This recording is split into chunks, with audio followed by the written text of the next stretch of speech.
седница. Кој е за? Едногласно со 12 за се усвојува. И предлагам да го изгласиме дневниот ред. Кој е за? Не? Само правда. Окей. Преминуваме на дневниот ред. Предлог одлука за измена и дополнување на одлуката за формирање комисии за процена на штетата од природни непогоди. Повели градоначалниче за збор. Благодарам, председателе, почитувани советници.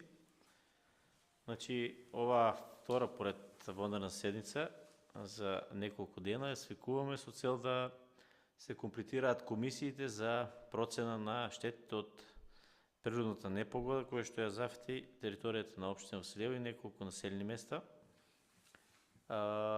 Целта е да се комплетираат комисиите во однос на членовите, односно стручните лица од страна на Министерството за земјоделие кои што беа предложени. Двајца нема да бидат дел од комисиите, на нивно место имаме други двајца од Министерството за земјоделие предложени, кои што може да видите. Во меѓувреме сакам да ви известам дека и министерот за земјоделие вчера беше во нашата општина, поточно во Пеперево и Василево, и на лице место можевме да видиме каква е ситуацијата. Навистина е алармантна, посебно во Пеперево, каде што имаме големи штети на одреден дел од територијата на населеното место.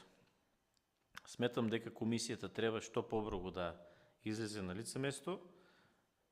Утре имаме состанок кај мене во 9 часот во кабинетот, така да ќе инсистирам јас да може уште утре да излезат на терен во Пеперево, за да може да земјоделците продолжат со тоа нешто што останало во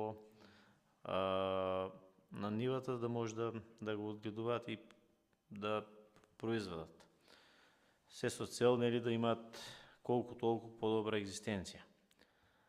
Сметам дека треба да ја поддржите оваа одлука и да почне комисијата од утре да работи непречено. Благодарам. Благодарам, градоначалниче.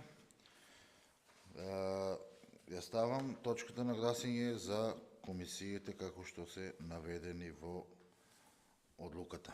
Кој е за? Едногласно со 12 за се освојува одлуката. Ја затворам воредната седница.